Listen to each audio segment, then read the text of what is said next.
sofista como cuñado, pero la ideología sofista, que sería la sofística, hoy en día sería el empleo igual, ¿no? Por ejemplo, que sería la ideología de un roncero, de un Eduardo Inda, que básicamente tienen, como si viste la presentación, la ideología de la 3, de intentar ser el puto amo, ¿no? Y de incluso para provocar, ¿no? En plan, de echarle un bombo a la buenarra del instituto a los 18 años, casarse rapidísimo, ser clase mediano y ya está. Y cargar, bueno, y si puedes, cargarse absolutamente todos los recursos naturales y no edificar un sistema de pensiones que solamente abarca ellos, ¿no? Y luego ya no. Entonces, esa es la ideología del cuñado, que sería hoy en día la que prima, ¿no? Entonces, vamos a pasar ya y entonces ya veréis cómo se puede hacer este tipo de filosofía, que en realidad no es una especie de filosofía, sino más bien yo lo llamaría fenomenología, ¿no? Porque no deja de ser una especie de reconstrucción de la experiencia y no necesariamente tiene que ser como lo hacía un filósofo que se llama Husserl, que básicamente era un señor que tenía mucho miedo a que los psicólogos hablaran de su disciplina, ¿no? Y que hicieran intrusismo laboral, por así decirlo. Entonces dijo, de esto tenían que hablar los filósofos. ¿Y de qué tenían que hablar los filósofos? Pues de la conciencia, del tiempo, de no sé qué. Bueno, yo voy a hablar de la experiencia de la conciencia del cuñado como protofenómeno explicativo de España como problema filosófico fundamental en España, ¿no? Porque a diferencia de, no sé, de la República Checa, ¿no? o de Letonia, no hay ningún país que haya producido tanta obra filosófica sobre su propio país y donde España sea un problema fundamental de la filosofía, ¿no? En plan, eso no se ve muy bien en los estudios de bachillerato porque ahí hacen unas divisiones más bien aleatorias, ¿no? En plan, epistemología, no sé, la verdad es que a mí no, o sea, me parece tontería. Entonces, España como problema fundamental de la filosofía española ha sido siempre un puntazo, ¿no? Y además ha dado mucho juego. Entonces, bueno, vamos a pasar al este. Le doy aquí. Vale, en plan, aquí tenemos a los tres magníficos, ¿no? En plan, tenemos a Rajoy el Invencible, que en cuñadología le hemos catalogado como Rajoy de Buda, porque es una especie de personaje estoico y totalmente oriental, que ante problemas reales él siempre viene con una especie de incienso y baja de la montaña de vez en cuando para decirle a Jordi Évole: Jordi, yo te quiero, Jordi, ven conmigo paseando. Y entonces pasean por los campos elíseos de la Moncloa y se sientan y empiezan a observar las flores y los ciclos naturales y empiezan como a soltar máximas bien sonantes que incluso no tienen ninguna aplicación, pero que son tomadas con total seriedad por una masa absolutamente brutalizante, ¿no? Y tal. Luego tenemos al magnífico Donald Trump, que empieza, además, Donald Trump es interesante por el tema de la ironía, ¿no? Hay un problema también muy interesante en filosofía, que comienza casi académicamente con Kierkegaard, con un existencialista, y que termina con Foster Wallace, que tiene un libro que se llama Algo supuestamente divertido que no volveré a hacer, ¿no? Y que justamente podría decir lo que ha sido Donald Trump, algo supuestamente divertido, porque nos hacía a todos gracia, pero que no volvería a hacer porque al final te acabas arrepintiendo, donde es una persona que ha tirado un mogollón por el tema de ni izquierdismo ni derechismo, sino americanismo, ¿no? Y el tío defiende básicamente unas doctrinas que podía comprar cualquier hijo de vecino, ¿no? Que son verdades bien sonantes y punto, incluso, ¿no? Rozando, ¿no? Atravesando por las líneas del mejor Hitler en sus buenos tiempos, de Mussolini, en plan tema de construir una muralla gigante. Entonces el problema de la ironía es que eso, si te lo dicen como ironía, tú no sabes si la ironía está en tu mirada o está en el mundo real, ¿no? Eso es uno de los principales problemas de la ironía y que sigue sin poder resolverse a día de hoy. Y el dato curioso es, hay una ley en internet que se llama la ley de Poe, ¿no? Que es que tú cuando defiendes algo al máximo nivel, no se sabe si estás siendo irónico o tratando de ser irónico o en realidad lo estás defendiendo, ¿no? Este es uno de los principales problemas de, por ejemplo, el cuñado, que no sabes cuándo está de broma o no, pero normalmente es que no. Luego tenemos la representación del Brexit, ¿no? Y estas son tres cosas que han pasado últimamente, ¿no? En plan, Rajoy el Invencible ganando y haciendo payadas populares en pueblos. Yo estaba siguiendo casi monitorizada la campaña electoral, por ejemplo, que hacían los de Podemos y los del PP, ¿no? Y seguía especialmente a Casado y a Cospedal, ¿no? Y Casado y Cospedal, uno se fue, pero casi como si fueran los predicadores, ¿no? Uno se fue a Ávila y Cospedal se fue a Castilla-La Mancha y se fue payada tras payada popular. Un tío con un tractor sacando chistes sobre el español de toda la vida diciendo que bueno era. Mogollón de señores en residencias absolutamente perdidos en la vida y jugando al mus y salían jugando al mus con ellos. Y sin embargo, los de Podemos están hablando del populismo, pero ya es populismo teórico, porque el populismo real es la payada. Y entonces por eso han perdido. Porque no ha sabido religarse con el empleo igual, sino más con el sufrir y rezar, ¿no? Esto entraremos más tarde. Entonces, ¿qué ha pasado con esto? La gente, desde hace 1 año o 2 años, voy a pasar esto. Ahí va. Vale. La gente dice, bueno, ¿cuál ha sido el problema, no? Y muchas veces le echan culpa a los viejos y les tildan de clasistas progres, ¿no? Dicen, la culpa es por estadística, que hay una masa hay una gerontocracia y tal, y les llaman los otros. No, eso es clasismo progre, hay problemas más profundos que subyacen a esto, como la pirámide poblacional, como por ejemplo el problema de que la natalidad, o bueno, problemas de tipo ideológico más complejo, pero ahí no voy a entrar, ¿no? Yo simplemente o sea, como filósofo no debería echar juicios de valor, sino solamente mostrar lo que hay y que cada uno alcance las conclusiones, ¿no? Entonces, hace 1 año, cuando empezaron a pasar estas cosas, y que además se espera que pase lo de Le Pen en Francia, donde la ultraderecha gane en Europa y donde probablemente haya una tercera o cuarta guerra mundial, más crisis económica si cabe, y bueno, en 40 años se corten las cadenas de suministro básicas en las ciudades y muramos todos. Entonces, vamos a mirar ahora gente entrañable. Gente entrañable es una cosa que se hizo en Homo Belamine a raíz de meternos en páginas deep web de apoyo al PP o de gente que escribía en sus muros y los fotografiábamos, ¿no? Y a partir de ahí decíamos, vale, vamos a hacer una representación del pueblo, en vez de convertirnos en artistas, vamos a darle la voz al pueblo, ¿no? Entonces, bueno, vamos a leer unas cuantas. Este es un recopilatorio aleatorio, o sea, no he cogido las mejores. Si cojo las mejores, a lo mejor de aquí no sale nadie vivo. Entonces, tenemos a Juan Carlos Villar. Mirad la foto, es que ¿dónde está la ironía ahí? Está en vuestra... O sea, eso lo hace... ¿Eso tú crees que lo hace...? O sea, lo hace en serio y lo hace con el país.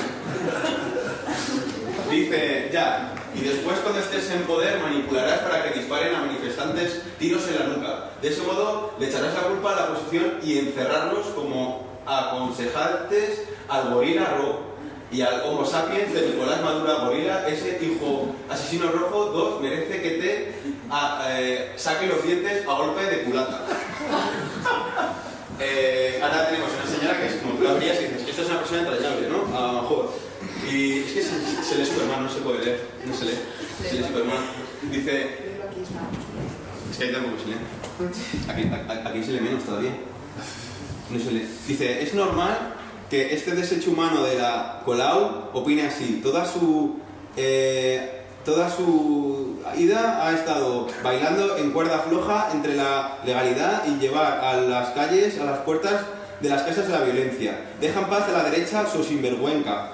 No fue la derecha la que significó la violencia y el ansia de Natar ante niños, fueron los terroristas esos.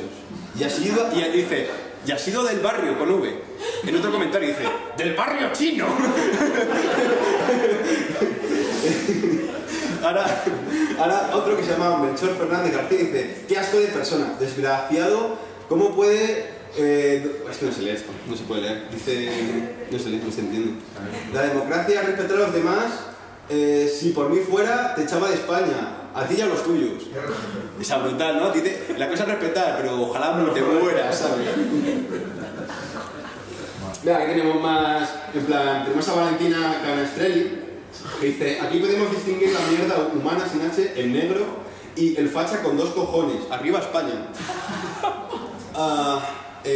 Fina García dice, hablando sobre un blanco que le da una paliza a un negro en Estados Unidos, dice, muy bien, coño, lo calentaste, pero pena que no lo mataste, me cago en su puta madre, y ole, ole, y hostias con ellos, pero a matar no podemos permitir a esos asesinos que nos amenacen. Qué preciosidad virgen de Carmen Bendita con V, ¡Qué gran emoción! ¡Le amo! ¡Madre hermosa! ¿No? Eso es ultraviolencia y virgencitas. Luego aquí tenemos Elena... Vale. Luego tenemos a Elena Massa que dice... Bueno, quítalo, no se lee, no se entiende, da igual. Vamos a pasar. Dice... Agustina González Vera, dice, estos son gilipollas con J, A, B, con V, si la mano la tiene llena de sangre y el que tiene que desaparecer en el pelo con una estaca metida en el culo, hijo de la grandísima P. O sea, te puede decir eso, pone P con punto suspensivo para no ofender a la puta gente, tío. La mayoría de esta gente solo quieren dinero y cuando llegan a España se comen los mejores... Bueno, es que no se lee, ya está, por eso no se puede. Es que no, lo quito, si no yo no lo leo. A ver, dice, esta creo que es la última, esto solamente es un muestreo. De estas hay cientos y miles de cientos, y aparte, esto solamente era una parte, porque hay otra parte que era los collages. En plan, ya solamente nos vendíamos en los collages de, bueno, y luego os cuento lo que hicimos con eso. Vamos, o no le conviene a nadie, o le puede hacer sombra, poco que te valoras, don limpio. Si tienes enfrente a alguien que merezca la pena, prefieres quitártelo antes que enfrentarte a luchar por tus ideas de buenas formas. Eres un crío políticamente hablando, con el tiempo ya veremos. No es cuestión de tener vello por debajo de la cintura o estar preparado para saber sostenerlo y llamarse hombre. Y luego Marillaso, ¿no? Que es una señora que se la ve, en plan, tú ves a esa señora y dices, esta persona es normal. Y dice, tú gilipollas cada día eres más tonto. Buenos días y Dios nos a con h.yude con dos L's.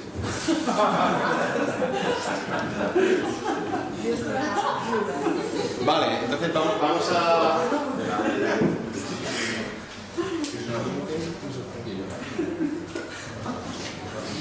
Estamos empezando a entrar en España. Vamos a buscar una fotofigura del cuñado para hacer una especie de genealogía. Yo considero que genealogía es una cosa muy filosófica, que es buscar el origen. Entonces, el origen vamos después, con el tema de Platón y demás, cuál es el origen en realidad del término cuñado y en qué contexto surge técnico. Pero más que ir al origen, me preocupa buscar las huellas, ¿no? Y buscar cuál es el antecedente más claro de Torrente. De Torrente, que es una protofigura además muy interesante. Ese ya Jesús Gil, ¿no? No sé si conocéis, la gente que ha venido a bachillerato, quién fue Jesús Gil. ¿Sí lo conocéis más o menos? ¿Hay alguien que no conozca quién es Jesús Gil? ¿No? Jesús Gil era un hombre que tenía personalidad torrente, por así decirlo, que se bañaba en jacuzzis y salía con fondo puros, que era prevaricador, estaba con mafias rumanas en Marbella, fue alcalde de Marbella, llevó al Atlético de Madrid a segunda a la ruina. Una persona totalmente corrupto, totalmente machista, totalmente... pues no, estamos ante unos personajes de gran profundidad psicológica del constructivismo español a nivel Galdós, ¿no? Con un tipo de personalidad, por ejemplo, decía que los humanos no le representaban, ¿no? Y que su mejor amigo era su caballo, que se llamaba Imperioso, y Curripipi, ¿no? A lo mejor que era un cocodrilo con el que hablaba y demás. Entonces, mira, esa foto, ¿no? En plan, mira, ya jugando con la idea del Atlético de Madrid, soy gordo y la justicia me la paso, ¿no? Por el forro. Jesús Gil es muy interesante porque representa un estadio, ¿no? Hay un libro muy famoso de filosofía que se llama La fenomenología del espíritu, de Hegel, que hace el recorrido del espíritu humano desde el origen de la unidad cósmica celestial hasta el espíritu humano, el estado pulsiano, ¿no? Y va contando la evolución a través de cómo se desarrollan los humanos a través del arte, de la religión, de la filosofía, hasta llegar al espíritu absoluto, que será la libertad, no sé qué. Y en España hay que hacer una fenomenología del cuñado en el sentido que vemos a Bertín Osborne viajar desde una especie de etapa pretartésica, ¿no? Con Susana Díaz, del Susanato andaluz, en una especie de dando collares y prebendas de santificación a la sociedad, mientras lo mezclan con APP, de repente empiezan a montar en caballo, de repente son los señoritos y acaban en Scavengers, ¿no? Que era una serie de la 2 donde Bertín Osborne era un astronauta que contrataba a gente astronauta para hacer pruebas superfuturistas y super locos. Entonces esa era la fenomenología del cuñado en España, ¿no? Que era la versión hegeliana de lo que venía siendo esto. Entonces, hay un youtuber que se llama Ter, que hizo una oda al cuñadismo hace poco, tocando el ukelele, y no, salía un comentario, lo he copiado sin más, dice: hola Ter, ¿me podrías explicar por favor en qué consiste, qué significa el cuñadismo? El Eduardo Castellanos estaba a uvas, ¿no? Y dice, Francisco Javier dice: Eduardo Castellanos, cuñadismo viene de cuñado, es decir, el hermano de tu mujer o tu marido. Aquí en España hay una broma que consiste en llamar cuñado a todo aquel que hace afirmaciones vehementes sobre cualquier tema o aquel que sabe de todo. Además, por lo general, siempre desprecian tu opinión, como los cuñados en las comidas familiares. Así que el cuñadismo sería algo así como la corriente de pensamiento de estos sábelo todo. No sé si me he explicado. No, esto es una definición muy a nivel no filosófico, por lo tanto a nivel, pues eso, lumpen. Aquí tenemos que se hizo famoso y se hizo conocido en la prensa, y que durante cierto tiempo hubo una especie de feedback, sobre todo a raíz de que Albert Rivera, que es un fracaso intelectual, vamos a decirlo claro, no paraba de cometer totalmente atropellos, falacias, tenía comentarios que eran muy naif, muy ingenuos, y que respondían a pues, una persona que se notaba que le faltaban 2 jugadores, ¿no? Entonces le llamaba que eres un cuñado en el Parlamento, y él decía: pues tú eres un gilipollas, me lo dijo hace poco, y dijo: estás gilipollas. Ese es el nivel Parlamento, puta madre. Entonces, bueno, empezó a salir: ¿quieres ser una buena primera vista o voy a tener que pensar 2 veces, ¿no? Hay un componente humorístico que es el humor pre-irónico, ¿no? Que es el humor característico de un Bertino Osborne contando chistes de maricones, o Arevalo contando chistes de gangosos constantemente, de desprecio y demás, que hoy en día sería lo políticamente incorrecto. Que, por cierto, esa represión de lo políticamente incorrecto es lo que ha hecho que triunfe Trump, en verdad. O sea, la gente blanca que dice: coño, no puedo expresarme, ¿no? Pues voy a votar a este notas que me representa. O sea, que en realidad la mayoría silenciosas son fascistas, en verdad. Así se puede identificar el cuñado. Las mejores frases del cuñadismo español. Por ejemplo, ¿no? Voy a leer unas cuantas, las que puedo leer. Dice: esto es España, si no te gusta, pues pírate, ¿no? El comunismo mata a millones de personas. La culpa es de los inmigrantes. Bueno, y así, ¿no?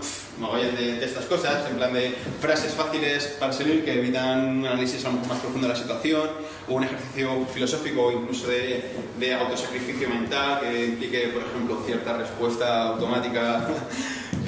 Bueno, entonces empezó a salir esto en las noticias, y fue cuando yo decidí, en el contexto de Movelamina, la revista en la que hicimos lo de Gente Trayal, entre otras muchas cosas, empezar a escribir cuñadología, ¿no? Entonces, es una versión, o sea, la cuñadología, como yo la he propuesto, esto es para el libro que jamás voy a escribir porque no tengo tiempo nunca, pero le copié la idea de la estructura del texto a Heidegger en Ser y Tiempo, que es un texto del siglo XX, probablemente el que más influenció luego a los posteriores y demás. Es de un alemán que no nace, ¿no? O sea, que tiene una historia guapa porque salió con una... bueno, no sé. Es una historia... Cuando veo una película de romance siempre pienso, en plan, en 1927 Anna Arendt, que era una señora judía, se lió con un nazi con unas historias de la hostia, que estaba Husserl, que era su profesor, que era judío, que le echaron, que no sé qué. Digo, pues si esta historia es irrelevante y aburrida, pues imagínate el diario nomás, ¿sabes? Introducción a la pregunta por el sentido del cuñado en relación con el horizonte más amplio de la pregunta por el sentido de la meseta. Introduzco un concepto aquí que es la meseta, ¿no? Y al leer de estos 2 párrafos para que veáis que la filosofía muchas veces es ir en contra del periodismo, ¿no? El periodismo es una entidad cuñada por excelencia, vamos. Con problemas concretos y fenomenológicos que nos pasan día a día, ¿no? Y digo, mucho se ha escrito y hablado sobre España como problema filosófico fundamental. Algunos han tratado de fundamentar nuestra tradición en la figura del Quijote, otros sobre Santo Tomás de Aquino, y en general han dicho que estas y otras barbaridades semejantes absolutamente alejadas de la realidad, ¿no? O sea, aquí en España ha habido mucho debate en Ortega se decía, yo creo que la tradición es un concepto filosófico que es la tradición, lo que pervive en el tiempo en un país, los tropos retóricos que hacen que nosotros ayudamos a entender que algo es así sin cuestionarlo, ¿no? Un tropo retórico, por ejemplo, sería decir, pues los catalanes son casi unos judíos y los vascos son majos. Esos son tropos retóricos que están insertos en una tradición. Pues para Ortega Gasset, que es también un personaje que no sé, para Ortega Gasset era el Quijote. Pues para mí es Jesús Gil, ¿sabes? Porque representa mucho mejor España. Es por ello que iniciamos aquí la tentativa de axiomatizar Axiomatizar significa llegar a los primeros principios, ¿no? Una palabra más muy filosófica, el arge, ¿no? Axiomatizar la figura del cuñado, no confundir con el yerno, eso es muy importante, para lograr una comprensión total de la meseta. Así, una vez se clarifique el concepto de cuñado, ya solo habrá que desarrollar los apéndices de esta peculiar figura del espíritu hasta llegar al enorme circuito cotilloideo hormonal lleno de insultos, basura y ahorcamientos públicos. La cuñadología tiene como objeto central de estudio al cuñado y las cosas y relaciones que le caracterizan.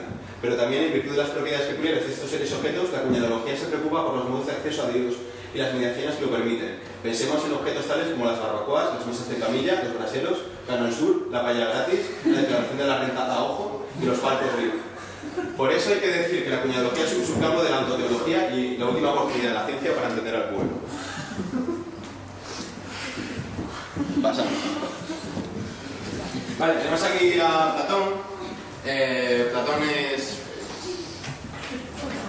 una cosa muy rara, porque en realidad Platón se tiene que entender en relación a el proceso de la escritura y cómo la escritura alfabética se incorpora en Grecia a través de Pericles. Entonces, el problema de Grecia es que la educación oficial del Estado y de la polis, los valores de la polis, era la educación de la musique, ¿no? Entonces, y la musique producía mímesis, que mímesis significa no otra cosa que subrogación, y es que cuando tú estás escuchando a alguien en un concierto, tú no estás pensando en qué está diciendo, si lo que está diciendo está bien, tú solamente estás escuchando música, bailando como un loco, pasándotelo bien, y encima estás incorporando ideología, ¿no? Aunque no es una palabra de Platón, o sea, no es una palabra que usa Platón de ideología. Pero tiene ¿no? En plan de hay que expulsar a Homero de la polis, ¿no? Él fue poeta de joven, ¿no? Y quemó todas las obras que hizo de poesía y dijo, aquí lo que hacer es filosofía. Que Sócrates antes de morir, según los tratados los diálogos de Platón, era la filosofía máxima, ¿no? O sea, la poesía máxima, la filosofía. Había un problema, ¿no? Entraba un montón de gente y decía, bueno, ¿para ti qué es la justicia? Entonces el señor le decía, pues la justicia es, le cantaba algo de la dique en cómo salía en la Ilíada, ¿no? Le cantaba una canción. Y decía, ya, pero ¿qué es la justicia? ¿No? Esto se ve muy bien. Hay una obra de un psicólogo que se llama, de la Unión Soviética, muy bueno, que se llama Luria, que se fue con los kirguises a hacer unos experimentos antropológicos y demás. Y entonces analizaba gente analfabeta y gente no analfabeta, ¿no? Y decía a los analfabetos, oye, si tú tienes que ir del punto A al punto B y del punto A al punto B hay 10 minutos, pero en bicicleta tardas la mitad, ¿cuánto tardas ir al punto A al punto B con bicicleta? Y le respondía, pues depende de las ganas que tenga, o depende de si la bici se rompe. O sea, le hacía preguntas así, muy relacionadas con el contexto de la acción, con la tradición oral, tal. Sin embargo, claro, una vez tú tienes cuando tú ya tienes un alfabeto de 28 signos y Pericles te institucionaliza la escritura, entonces tú ya puedes decir, pensar en abstracto, puedes decir esto que es tal, ¿no? Porque, por ejemplo, en la tradición oral griega no existe nunca esto que es tal. Hay canciones en plan de ayúdame a musa con el pelí de Aquiles, no sé qué. Son canciones que son muchos anatemas, son muchos recursos literarios con mucho ritmo musical para recordarte los 14.000 versos de la Odisea, ¿no? Y la Ilíada. Entonces tú tienes que estar pensando en acordarte, en cantarlo, que los otros estén bailando. Llega la filosofía, que es la escritura, y viene Platón y dice, aquí lo que hay que hacer es escribir y pensar de esta manera, porque hace cambios cognitivos brutales. O sea, estar ya inserto en una capacidad tecnolectora de los 3 a los 6 años te cambia la mente para siempre. Y por eso, de hecho, hay un montón de filósofos que cuando esa capacidad se incorpora, tienen nostalgia y dicen, se ha perdido algo con la escritura, hemos perdido una capacidad poética de mirar el mundo y cosas así de hippie. Y dice Platón, entonces, Platón es el listo y los demás son tontos. Aquellos dije que nos relataban Hesíodo y Homero, que son dos rapsodas griegos, y con ellos los demás poetas. Ahí tienes a los forjadores de falsas narraciones que han contado y cuentan a las gentes. El dual muestra que Platón emparejaba a Homero y Hesíodo como principales responsables de esta aberración. Ya Pitágoras, Xenófanes y Heráclito habían precedido a Platón en su condena a esta clase de poesía, ¿no? Heráclito es el caso paradigmático de personajazo, porque es un tío que muere enterrado en mierda. O sea, literalmente, él pensaba que tenía la razón y se fue del pueblo diciendo, buah, sois mazo clase medianos, nadie me entiende. En plan, Kurt Cobain se fue al monte y dijo, hoy he pillado hipo algo, que pillas mucha agua. Y entonces el tío dijo, vale, como el agua es un elemento acuoso, pues voy a meterme mucho elemento de tipo tierra, porque así Pues entonces se hizo un hoyo, se metió dentro y se echó un mogollón de estiércol y se murió. Pero bueno, Heráclito es muy bueno, en verdad, hay que leerle. O sea, son 130 fragmentos y eso sí que hay un mogollón de contenido y de chicha. Además mola mucho porque habla, plan, por ejemplo, esta gente dice Genófanes, Pitágoras, y la gente está no enseñan nada, son unos farsantes. Y pensaba que todo el mundo era idiota, excepto él, ¿no? Como Platón, todo el mundo. O sea que en verdad los filósofos no dejan de ser cuñados, pero cuñados más sofisticados o de segundo orden. Son metacuñados o poscuñados, ¿no? Y yo ya soy poscuñado, ¿no? Ahora que tenemos aquí. Tenemos a las notas importa pues mucho conocer a fondo este hombre masa. Yo al hombre masa, como ya estamos en el trato capitalismo, y el hombre masa ya se le llama el hombre grasa, ¿no? Porque está lleno de mierda, consumiendo productos brutalizantes del cine y lo peor, ¿no? El hombre grasa, luego voy a entrar al concepto de valor grasa, que es una copia del concepto valor trabajo de Karl Marx. Sí, mira, me cae tan mal que ni lo leo. Y el Papa, bueno, estoy en internet. Vale, ahora pasamos. ¿Cómo voy de tiempo, por cierto? ¿Tienes hora, Adri? Sí, la una. La una. Esto terminaba a la 1:45. Tengo 45 minutos para terminar de axiomatizar la meseta, ¿no? Vale.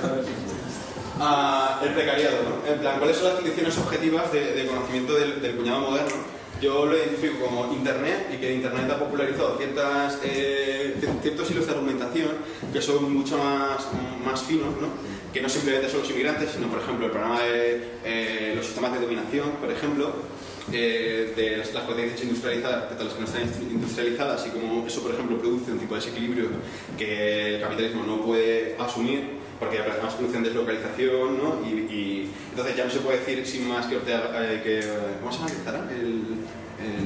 Amancio Ortega, que es el working class hero, ¿no? Que empieza, o sea, el mito de la caverna de Platón, ¿no? sé si os acordáis de eso, ¿se ha dado el mito de la caverna? Pues hoy en día sería totalmente diferente, porque antes era pues un tío metido dentro de la caverna, que hay unas sombras proyectadas que son los sofistas, que le están diciendo mentiras, y él tiene mucha iniciativa, ya ha leído las obras completas de Platón, entonces va saliendo a la caverna, sale y ve el sol, ¿no? Que es la idea de bien, entonces ya pues pone un estado totalitario y empieza a poner, se carga la democracia y ya está, ¿no? Y tirando millas.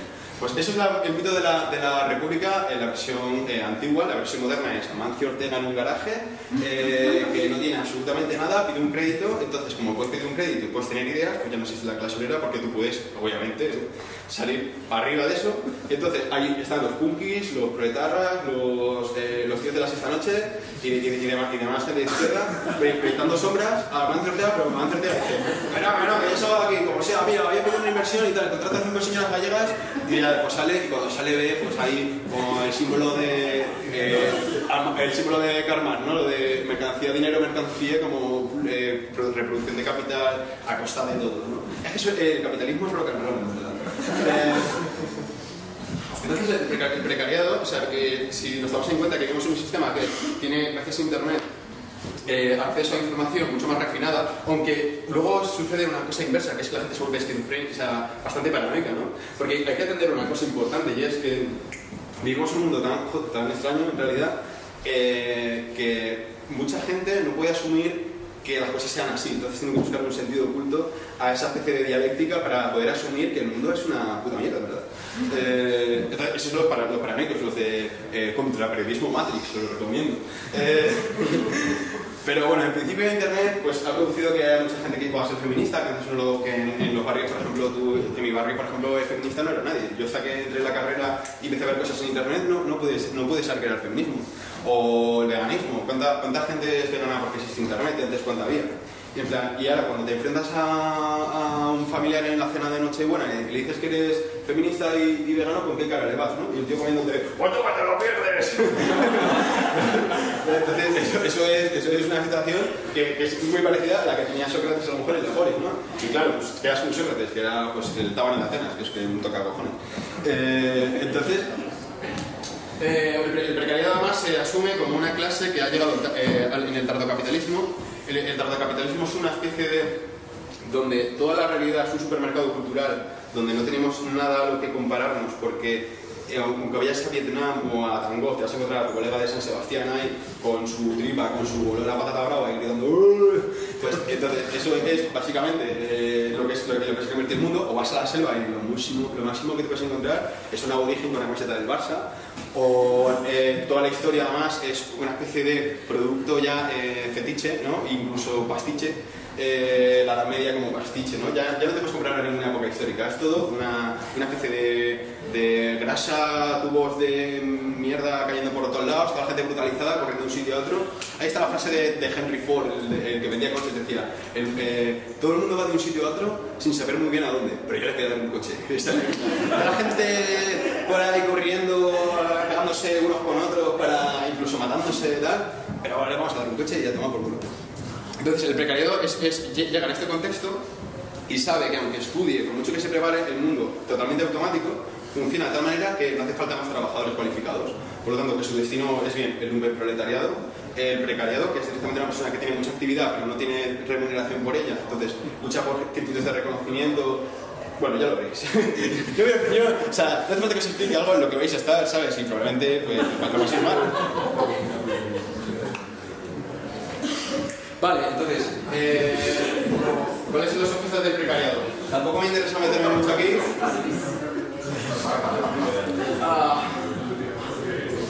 A ver, este es Michu, este es un artista, Este es un artista total, que diría que Wagner decía, porque el tío hace meta ironía.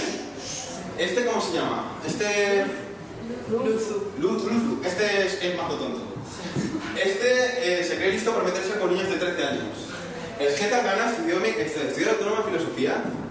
Tiene una entrevista a internet que, si la veis, dice algo así como: yo es que no creo en la política porque no sé, una cosa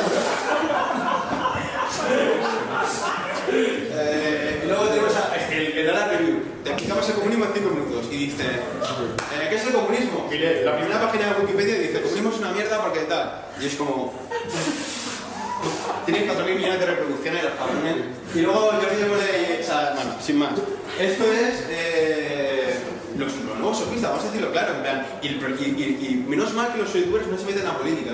Porque como el Rubius, con 10 millones de views, en plan, ya que se metiera a política, hazme caso que lo de Trump se quedaba corto. En plan, Pokémon Go para todos y aborto para nadie.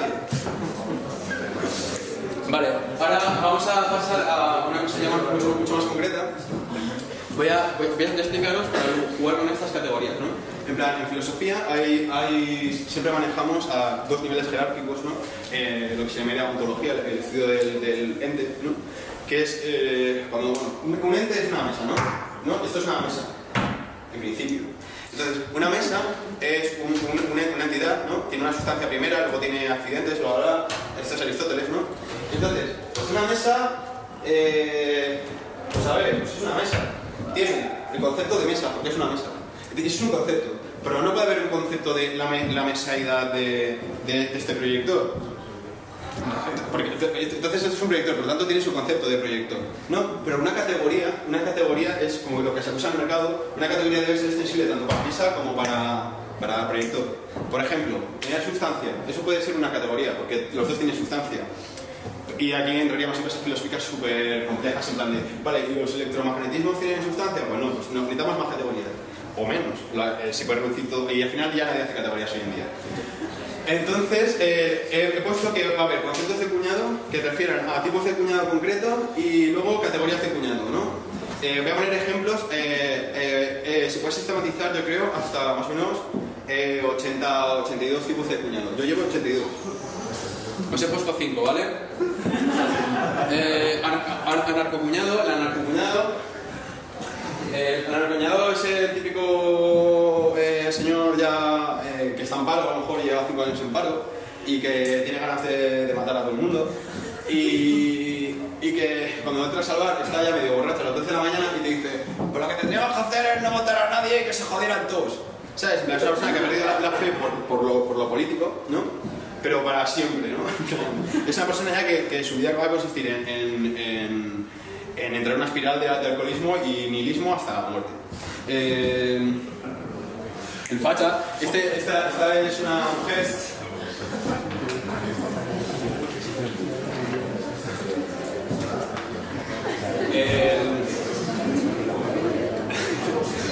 este vídeo creo que la gente este vídeo lo habéis visto, ¿no? Este vídeo suena. Vale. No voy a entrar aquí, ¿sabes? En plan, creo que hay suficientes pruebas empíricas, ¿no? No, el vídeo no lo tengo, o sea, es la foto, es la foto. El vídeo simplemente es una señora en plan de ¡pero cómo lo Franco! Vale, ahora, esto es lo que llamo anarcofurgonetismo. Hay una ideología escapista, que es una ideología típicamente romántica, que intenta como decir, vale, no podemos vivir en el campo, porque el campo es brutalizante y solamente cuando pasas más de 15 días te conviertes casi en una especie de... O sea, cuando te pasas más de 15 días en un polo, podríamos decir que contradices la teoría de Darwin, ¿no? Y empiezas a pasar a una fase prehomínida, ¿no? Y prelingüística, en términos heideggerianos, y al final te conviertes en la clase más abyecta de ser humano posible. Pero tampoco puedes vivir en la ciudad porque te conviertes en prácticamente lo mismo, pero con metro, nada más. Entonces, el anarcofurgonetismo es una doctrina que dice básicamente, muy basada en el mito de White, que se basa en mitos muy postmodernos de que hay que viajar a la India porque la India es el Oriente. O sea, intentan destruir justamente esto que he dicho antes, de que el mundo ya no tiene límites, es decir, que la historia occidental ha consumado su proyecto y la modernidad ha consumado su proyecto de racionalización, macdonalización, y que no hay un más allá. Entonces esta gente se inventa conceptos como el lejano Oriente, o, claro, cuando ya te das cuenta que en el Oriente hay 4.000 indios muertos en un río, pues entonces, ¿de dónde puedes viajar? Cuando ya no puedes viajar al mundo como el Quijote, pues viajas a la conciencia, entonces empiezas a descubrir la música experimental, empiezas a descubrir este bodrio de película que no le sirve a nadie, y esta mierda, ¿no? Pero es que esa es la otra mentalidad, porque anarcofurgonetismo está aquí, y lo que estaría aquí es Amélie, ¿no? Amélie no deja de ser una chica que está totalmente abordada y sobrebordada por problemas acuciantes, entonces ya se crea un mundo interior, o no. Luego, como voy a poner el ejemplo de... O sea, voy a aplicar las 4 categorías, ¿vale? Que son ironic, post-ironic, meta-ironic y cuñado sin más al concepto de anarcofurgonetismo para que veáis cómo sale más o menos una tablificación de los cuñados, ¿vale? Cuñado de izquierdas, este es el anuncio absolutamente delirante ya no sé. Entonces aquí sale un tío que se parece más o sea, que se siente un bar y se siente un bar para hacer esto. Vamos, ponme la caña. Y está media hora dándose con ti y dice, poder por la gente, ya está. Y se levanta y se va.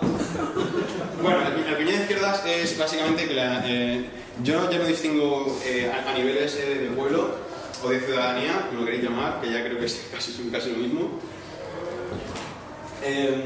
O sea, yo ya distingo la izquierda de la derecha, no tanto cuando soy un tercer posicionista, en plan Primo de Rivera o Íñigo Rejón, ¿no? Sino... Esa ha sido de jugón. Yo ya no distingo eso, sino que creo que ambas son amantes de símbolos vintage, son emotivas y les mola lo retro y quieren al final abarcamientos públicos y no hacen al final ningún análisis autocrítico ni autodestructivo de los propios conceptos, ¿no? Porque seguramente si lo hicieran se suicidarían, ¿sabes? Eso es lo... El cuñado de derechas es el grado cero del cuñado, ¿no? O sea, un cuñado, cuando nace el mundo, es un cuñado de derechas, sería el prototipo, ¿no? O sea, toda la gente de mediana edad. Entonces este tío llega y dice, claro, apela a la vieja meseta, que ahora veremos lo que es la vieja meseta, apela al Cid, vamos, en plan, te tienes que imaginar con una armadura medieval a Primo de Rivera, es decir, a Albert Rivera. Luego, el cuñado relativista, este cuñado me parece súper interesante porque es una persona que ante las contradicciones del mundo, en vez de analizarlas y en vez de pensarlas con cierta frialdad científica, lo que hace es decir que todo consiste en una especie de visión que tienes del mundo, de las lentes con las que quieres ver la vida, y que por lo tanto, pues que no existe la verdad, por lo tanto no existe la mentira, por lo tanto es una especie de noche de gatos pardos, y eso es un pensamiento que tiene un carácter súper regresivo y reaccionario, porque en realidad no te permite cambiar el mundo, solo te permite reinterpretarlo hasta que te convenga la interpretación. Es como si te dicen, te han echado el trabajo, y dices, pero oye, ¿sabes? Puedes verlo de otra manera, porque es una oportunidad, y claro, eso no te hace que te compres una pistola. Vale, categorías cuñadas. Categorías cuñadas, creo que me explican antes la distinción entre concepto y categoría en Aristóteles. Eso es súper importante. Pero la gente de bachillerato, ¿recuerdan a Benito y Manolo? Sí. Vale.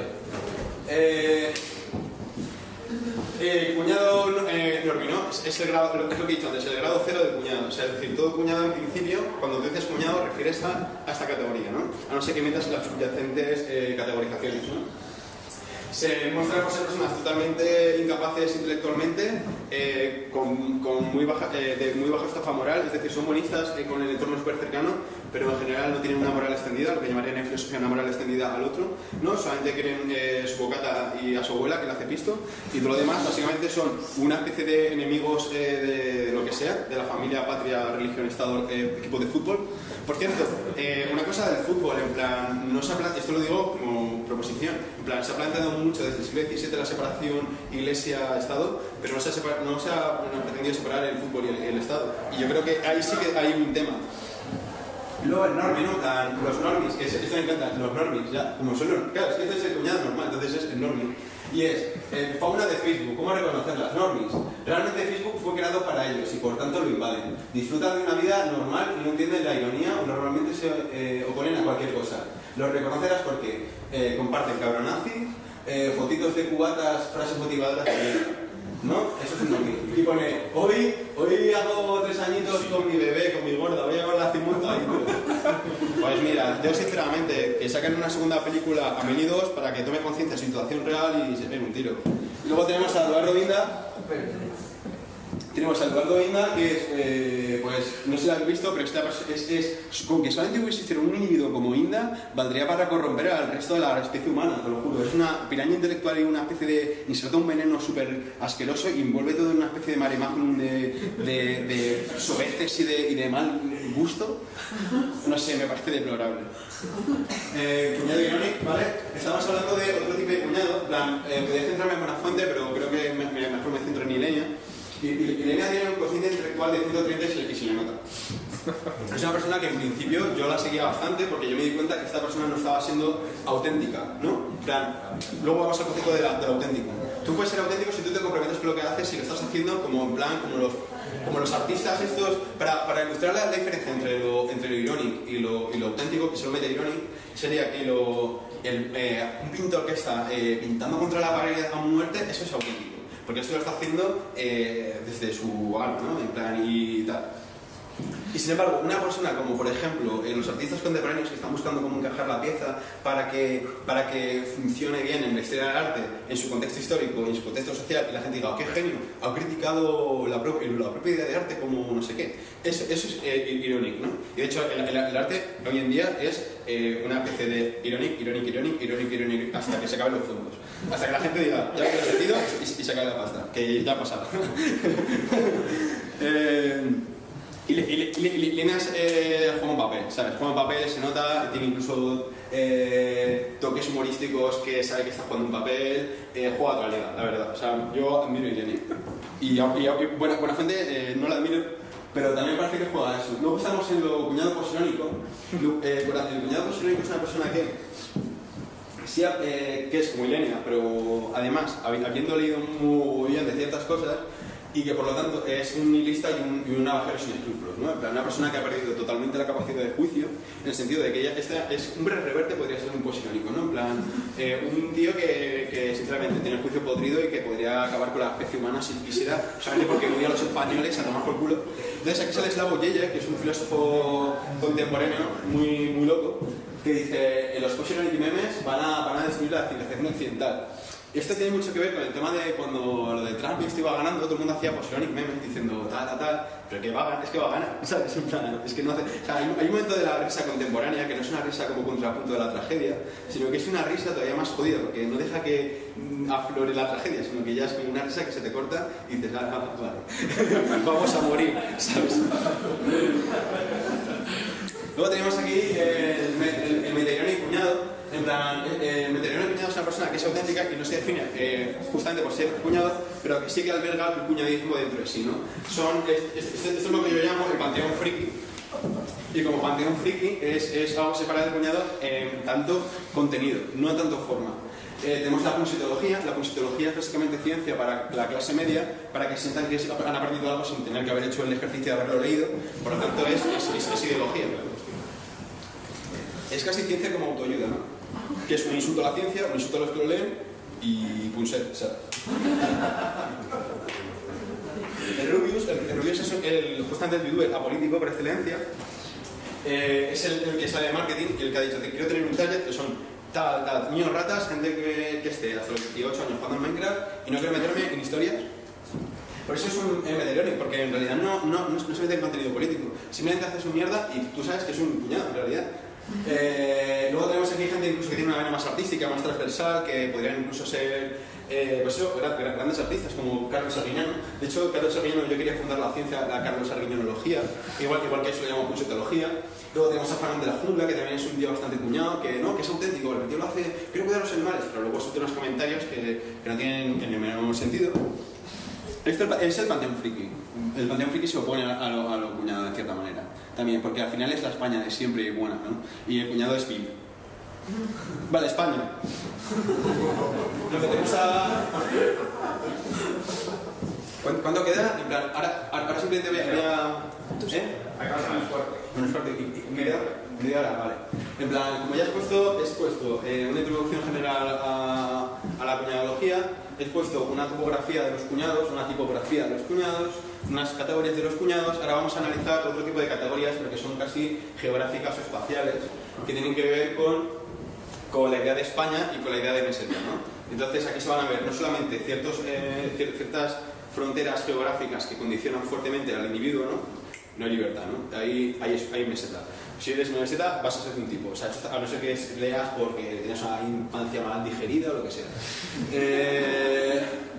Entonces, eso es determinismo, como un filósofo que se llama Spinoza, que dice que lo de antes ha condicionado lo de ahora, entonces que no hay libertad. Pues esto es igual. En España vamos a clasificar tipos de meseta, ¿no? Porque la meseta no es una.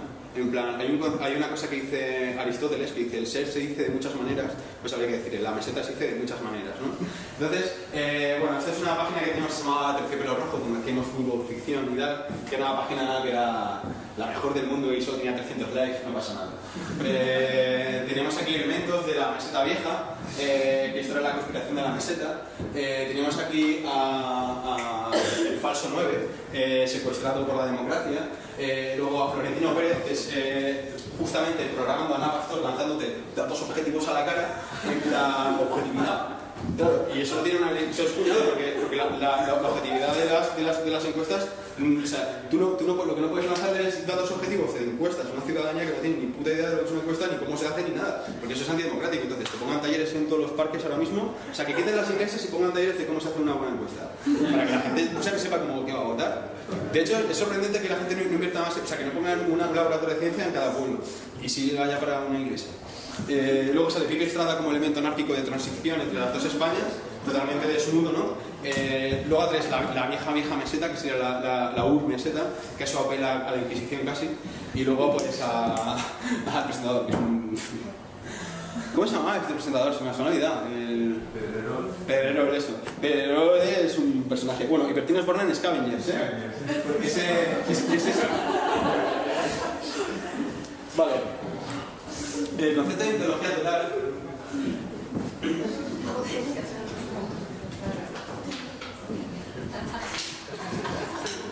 El concepto de mitología total yo creo que se va a explicar mientras lo explico los tipos de meseta. Pero básicamente, cuando se habla de ideología, en este sentido, se habla de una visión total del mundo, ¿no? Donde habría sus propios mitos de la caverna, explicados de ciertas maneras. O sea, el mito de la caverna en realidad es formal, no tiene que tener necesariamente contenido. Tú en el mito de la caverna puedes meter lo que quieras, por lo tanto es un mito falso, te cabe todo. O sea, tú puedes decir, mira, yo antes leía más filosofía y ahora soy youtuber, y pones al tío filósofo abajo, pones el youtuber arriba y te sale igual. Esa es la gracia, en plan, la ideología es lo realmente real, porque es lo que te llena de conceptos la cabeza para que tú los proyectes en el mundo. O sea, tú no puedes habitar en el mundo sin conceptos ni prejuicios, porque entonces estarías ahora mismo como si tuvieras comido un tripio, vamos. En plan, y estarías en el suelo temblando. Entonces tú te llenas de mierda la cabeza, y entonces tú puedes elegir entre panchitos y lentejas que te apetece tener en la cabeza, ¿no?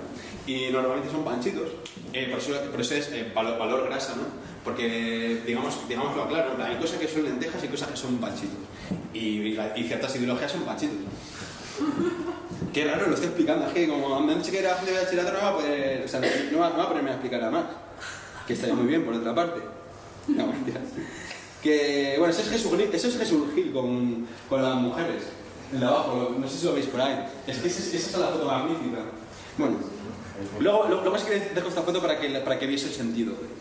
Vale, lo grotesco, ¿vale? Este soy yo. El concepto fundamental que vertebra toda España es el concepto de lo grotesco. Y justamente lo grotesco es más sentimental, ¿no?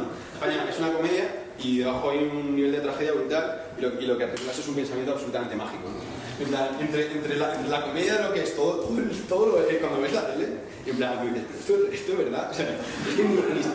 Entonces, Mueve la Venia empezó siendo una revista ultraracionalista, que era ir más allá de la razón, y nos dimos cuenta en cierto momento que España era tan grotesca que no hacía falta ser surrealista ni forzar demasiado la realidad para que esta fuera grotesca, sino que solamente teníamos que hacer lo que ellos decían de una manera firme y hacerlo, ¿no? Esto es como en el ejército, en plan, en un ejército, pues todo el mundo sabe que los soldados, porque muchas veces, pues, o por lo menos la representación clásica del ejército, los soldados son luego muy disciplinados, pero luego, pues, trafican con comida, trafican con cigarrillos, se van de putas, etc., ¿no? Entonces, claro, uno dice, el problema de las ideologías es que si se toman de forma firme, te llevan a la cárcel. O sea, si un tío del ejército solamente fuera un soldado de verdad y no fuera de putas, o se fuera a drogar, o se fuera a suicidar, en plan, estaría loco. Esto es en la Unión Soviética, si un tío era demasiado comunista, le metían al gulag, porque era un paranoico, o sea, una especie de loco. O sea, ¿cómo vas a ser tan comunista? ¿No? Si esto es una mentira, te estamos contando para que no te lo tomes demasiado en serio. O sea, claro, entonces, ponía Hitler con Rajoy, o vamos de Hitler con Rajoy, a ir a la sede del PP a liarla y toda la gente. Oye, mira, estos chicos han mirado una foto para la nieta.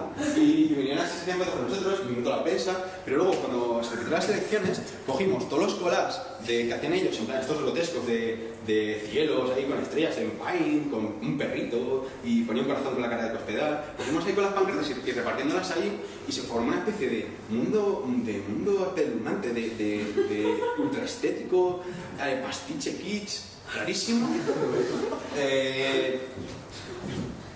No sé, en plan, de repente vinieron unos nazis, los del Hogar Social de Madrid, con unas bengalas, y la gente corriendo para como loca, la policía entrando. Luego vinieron unos tíos que habían ganado algo del Cádiz Fútbol Club, que encima eran comunistas, que iban banderas de Che Guevara, y llegaron a celebrar la victoria del PP. No, luego estaban nosotros. Y de repente empiezan a poner el himno merengue y nos ponemos a bailar. Y la gente, estamos viendo la tele. Y nosotros ahí. Y aparece una señora y me dice la frase de en plan, oye, tú no te preocupes, que este es el sitio más seguro de España. En plan, pero ¿qué es el sitio más seguro de España? En plan, tienes aquí a los nazis con una bengala, a estos aquí, a estos que están despatricando media España. Eso es pensamiento mágico.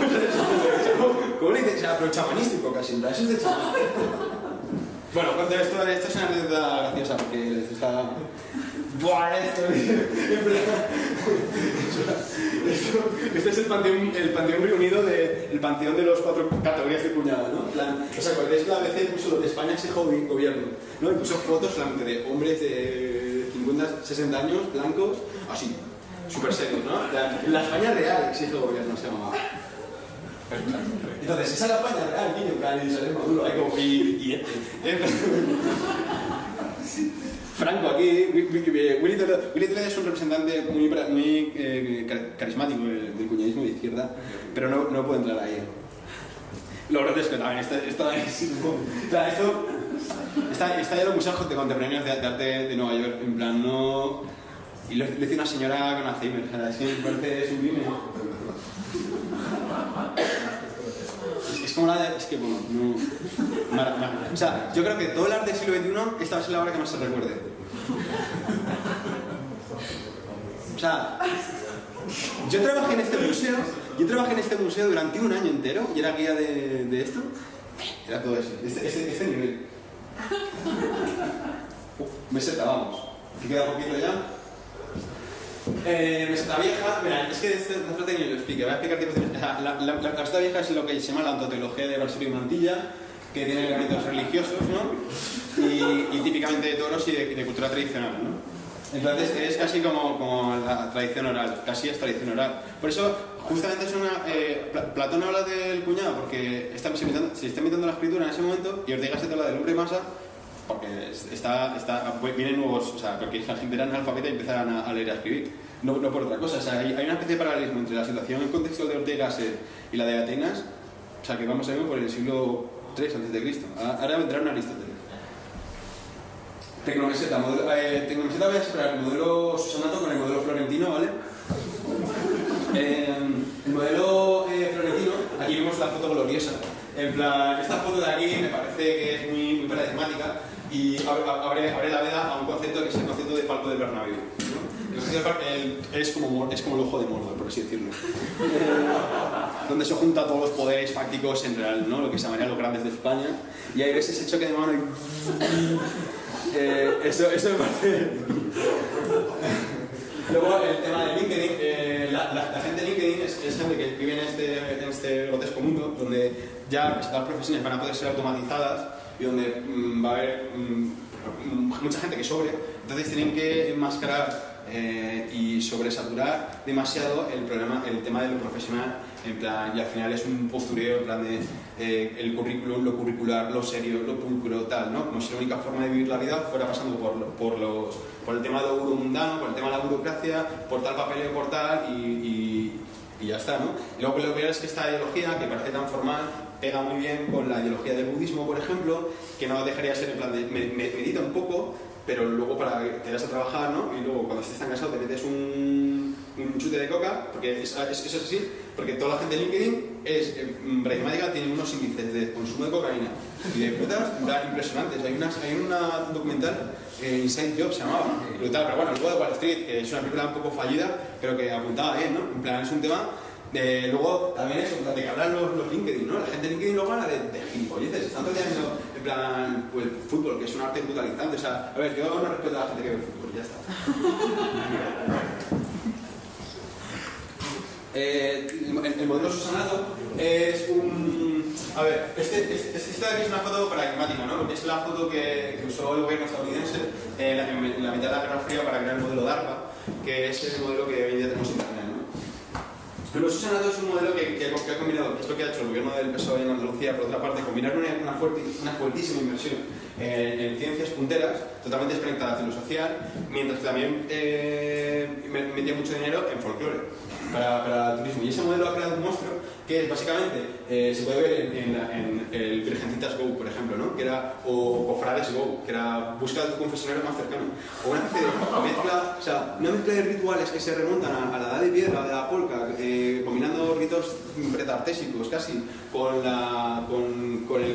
con el este amor, ahí, no sé, la virgencita, todo lleno de tecnología punta a la vez, ¿no? Que crea una especie de cortocircuito. Es decir, yo opino, vale, transhumanismo sí, o si quieres hacer cyborg sí, pero no en una época donde tienes a Juan y medio, mirándose de la risa imitando a Chiquito de la Calzada, ¿no? Porque eso crea un monstruo brutal. En plan, eso es básicamente tecnologías puntas post-Guerra Fría con personas que son pre-madalenienses, ¿no? En plan, ¿consideras una bomba nuclear a Donald Trump? No sé. Criptomeseta. La criptomeseta es un concepto que habla de lo meseto. Hay una tesis muy graciosa que era España se tiene que independizar de la meseta, que era que el núcleo vivo de la meseta se independizara de lo demás, ¿no? Y que España tuviera forma de una rosquilla perfecta, ¿no? Entonces la criptomeseta son elementos, el 98% de los elementos de la criptomeseta son típicamente mesetos, ¿no? En plan, ahora los ritos, tecnología más ritos, todo lo que hemos explicado antes, en plan, lo religioso, tal, excepto Cataluña, porque Cataluña tira más atrás meseta, que es un canal que veremos ahora, pero básicamente es una especie de criptomeseta en tanto en cuanto representa mucho a CIU, a PNV, y demás, y no me voy a meter ahora porque la criptomeseta merecería un trato de 2 horas como mínimo. La transmeseta representa como ideal de España, ¿no? Eso antes asoma un poco la cabeza de Cataluña, pero la transmeseta es Europa, básicamente. Y es como lo cual nosotros nos contraponemos, ¿no? De hecho, mira, toda la tradición española, está bueno escribir un libro que se llama España contra Europa. Ortega y Unamuno están discutiendo sobre si hay que europeizar España o españolizar Europa. En plan, hay una dialéctica entre España o camino, en plan, África termina en los Pirineos, ¿no? Y todo lo que hay abajo, es decir, y sobre todo Cáceres, en plan, eso es súper África. Entonces, fuera, en plan, el concepto de otras mesas hay que meterlo porque sin oposición no te sale una identidad, ¿no? Eso, filosofía está claro. Empleo igual. El empleo igual es la doctrina del crecimiento económico sin medida, el mito del cochazo, del pisito, de tener una familia no sé qué, de ser una especie de el rol del victorioso y una persona pues eso, que no tiene ningún tipo de casi de escrúpulos, ¿no? Y al final eso que lo que vende el PP es mucho en plan empleo y gol, ¿no? En plan, y la movida es que si hay poco empleo pues metes más gol y si hay mucho empleo pues metes menos gol, pero es una ecuación muy equilibrada. En plan, y puedes preguntar, ¿entonces existe la categoría de autogol? No, en plan, por ejemplo, el PP se puede meter gol a sí mismo en tanto en cuanto, atender aquí, en tanto en cuanto el gol son capas superpuestas a un nivel muy de solapamiento. Tú, por ejemplo, puedes tener una vida, sí, estás quedando en paro, pero metes un gol, que es, por ejemplo, pero hay otros verdes en la economía y aparte, mira qué golazo metió Messi, ¿no? Entonces ya vas 1-0, y entonces ganas. Sufrir y rezar, esto conecta mucho con dos cosas, que además tiene mucho que ver con que la clase media en España y los baby boomers, la gente que tiene ahora mismo entre 50 y 60 ya, entre 60 y 40 años, esa gente es una especie de singularidad histórica, porque esa gente es la gente que ha decidido destruir todo, ¿no? Y además de verdad. Pero entre medias, o sea, entre la gente del precariado y la gente de la tercera edad, no, en plan, yo lo que espero ya en la vida es sufrir y rezar, ¿sabes? Ya está, y lo dices así. Yo lo que quiero es sufrir y rezar, ¿no? Y es la ideología también de la izquierda, ¿no? En verdad, es como, yo sé que voy a perder de antemano porque mi doctrina necesita capacidades intelectuales y emotivas de una mayoría que no sé que no va a tener. Además, sé que los medios de comunicación no están de mi parte y sé otras muchas cosas que me hacen pensar que voy a perder. Entonces, sufrir y rezar, ¿no? Ya está. Terminado. La dejaba así como guapo. Yo lo dejo caer. Ya está, ¿no? Terminado.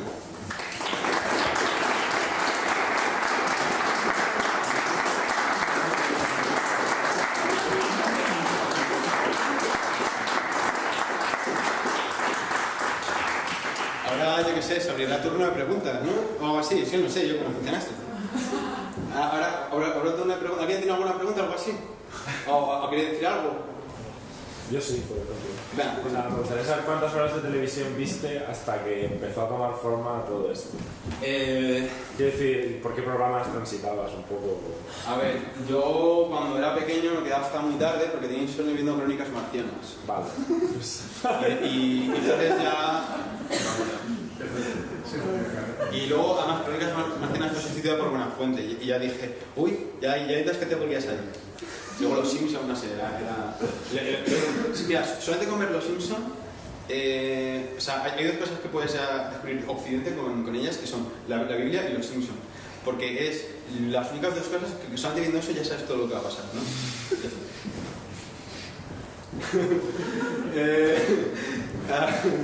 ¿Tú tenías que decir algo? Y después la foto de lo del Betis, lo de esto que el anuncio este que le ponían para entrar al metro, que era o amas al Betis o estás muerto, ¿no? Sí, a Betis o muerte. Era de puta madre lo del pregón, un sitio donde... Claro. No, tío, por ahí. Es que lo tengo por ahí, en plan, he preparado esto para cerrar, porque si me pongo a meter fotos, aquí me tiro 4 horas. O 5.000.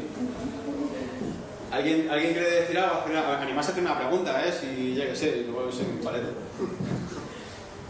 Cataluña, o sea, no me queda, o sea, Cataluña se enmarca en lo que es opuesto a todo esto que nos acabas de contar. Tú te vienes de Cataluña para ver esta mierda. Me estás flipando, ¿no? A ver, Cataluña, o sea, es verdad que piensa que yo no estoy hablando del mundo real, porque creo que ese mundo real no existe, ¿no? Es una especie de... Lo que he dicho antes, si tú pudieras ver el mundo real, estarías en el suelo medio muerto, temblando, ¿no? Entonces, estoy hablando de la representación de la gente que tiene del mundo, ¿no? Y es verdad que en esa rosquilla perfecta, que sería España sin la meseta, vemos que los vascos son majos, tenemos a Carlos Arguiñano, los gallegos parece que es una especie de paraíso de gente súper guay, que te hace sopitas, y luego tenemos a Cádiz, que tiene Cante Hondo, tiene ahí todo a Camarón, que es una especie de héroe hercúleo de la meseta, Cierra, ¿no?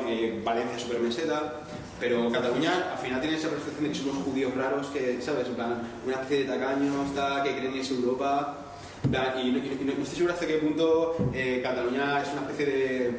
O sea, en tema fútbol, ¿no? Siempre canaliza cosas políticas, ¿no? Por ejemplo, la lucha de clases es canalizada mediante el Atlético de Madrid y Real Madrid, por ejemplo, pero la lucha independentista se canaliza mediante el Barça Madrid. Pues ese es el verdadero duelo, ¿no? Parece que es un duelo casi entre Europa y Real Madrid. Por eso yo nunca entendí esa decisión de empezar a poner entrenadores tan europeos y tipo de traje, cuando tenías a gente ahí como más campechana que representaba el pueblo.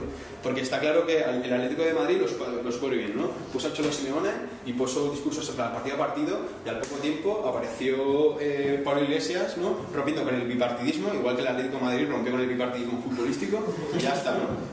Pero eso, Cataluña y el Barça han tenido ahí una especie de sintonía rara con Europa y con gente como Pep Guardiola, ¿no? Que es casi como ya una especie de apéndice del sistema prusiano de todo un Bismarck, como cogiendo el tiki-taka del fútbol español, ¿no? Y atrayéndolo hacia el núcleo duro de Alemania, que ha subyugado además a Europa en esta Eurocopa, ¿no? Entonces Cataluña también hace ese papel también de que nos están robando el fuego secreto del tiki-taka inventado por Aragonés y demás. Bueno, sin más. O sea, ¿te he respondido? Sí. Vale. Guay. Sí, me has dejado con muchísimo interés y si podías pormenorizar un poco el personaje de Amélie. Amélie. A ver, Amélie fue muy criticada por el feminismo porque representaba un tipo de mujer muy concreta, que era una mujer casi inválida, ¿no? Intelectualmente, y que tenía básicamente un montón de problemas emocionales, por lo tanto vivía en refugiado. Tú vienes de filosofía, tú has leído la conciencia desdichada de Hegel, está en el capítulo 4 de la filología del espíritu, cuando habla de esteticismo, estoicismo. ¿Qué era el otro? La conciencia desdichada. Esa es la conciencia desdichada, esa es Amélie. Claro, es una persona que desea querer refugiarse en su mente y en una especie de mundo rarísimo para no poder afrontar los problemas reales de la dialéctica del hombre esclavo. Claro, lo que no me queda claro es eso realmente lo que quieres ligar al pensamiento mágico, ¿no? Cuando estás hablando del pensamiento mágico, o si, ¿cómo se liga con la señalología exactamente? Porque lo has tocado muy de paso y no... Sí, sería un cuñado concepto, no sería un cuñado categoría. Entonces tú lo puedes axiomatizar, dar las características y lo metes ahí como si fuera un input. Ya está. Y luego, claro, es verdad, se me ha olvidado, claro, sí es verdad. Se me ha olvidado decir cómo se pueden usar las 4 categorías. Se me ha olvidado cómo puedes decir las 4 categorías a un concepto. Por ejemplo, anarcofurgonetismo, que es la que va a poner, pues tienes anarcofurgonetismo cuñado, si una persona que se lo cree de verdad, ¿no? Y que lo hace porque él cree que lo hace, ¿no? Sería pues, a lo mejor un hijo papá que tiene pasta y que dice, yo me voy a levantar de retiro en plan into the wild, ¿no? Gente blanca de clase media que se va de viaje y cree que está descubriendo el mundo, ¿no? Pero luego tienes, por ejemplo, el post-ironic, ¿no? Que sería, por ejemplo, un picarroñero de festival, ¿no? Que va y sabe lo que va, a vender latas, a vender tal y se lo lleva todo y él no cree esa mitología. O metaironic, en plan un dominguero, que sería un dominguero clásico. O sea, un anarcofurgonetismo metaironic es el dominguero por excelencia. Y luego el ironic sería pues ese que va, pues que es rico y dice yo que gasto y para escapar un par de días de la ciudad y no me vuelvo al curro. ¿Ves? Así es como se aplican las categorías a un concepto cuñado.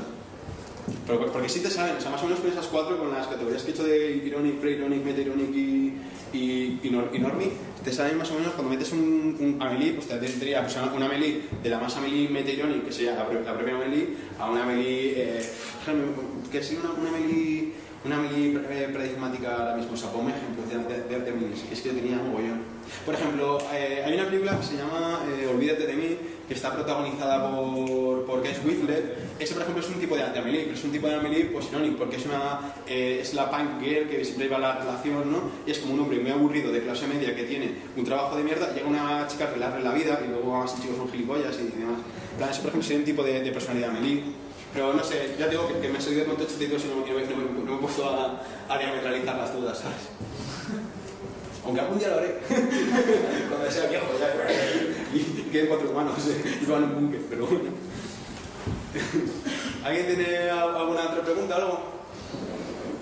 ¿Hasta qué punto estás seguro de que esto es un problema, un fenómeno español únicamente?